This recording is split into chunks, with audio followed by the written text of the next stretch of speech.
If you're having trouble trying to get a bolt or a screw that's in hard to reach place, trying to get it out and it's either stripped or rusted, then I wanted to share this solution that worked pretty good for me. In this case, it's an upper intake isolator bolt that's it's pretty far down in there, and it's a Torx head, and as soon as I put the tool to it, the head just stripped out into a round circle. This is the front isolator that came out fairly easily. I tried about 20 things to try to get that bolt out. They're not in that tight, it's only 80 inch-pounds, but when they're stripped out, I tried for a couple hours trying to get it out of there, and finally I decided to take a break. And then I watched a couple of YouTube videos, and in one of those somebody recommended this Irwin Bolt Grip.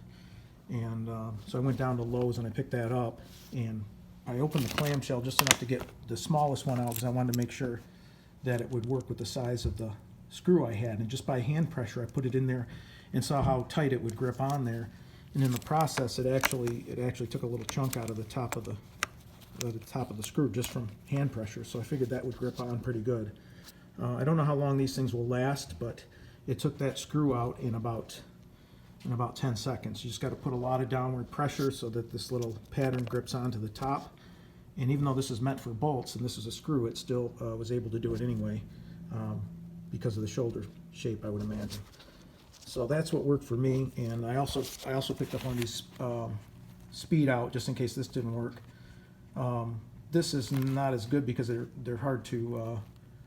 I didn't want to lose these by having them drop down in there, so I would have had to put some extenders on here and so on. But this worked, so I just wanted to share that. The screw is way down in there, but it took it right out. So I'm just going to leave it in place and pull the whole manifold out and take the screw out with it so I don't drop it down in there.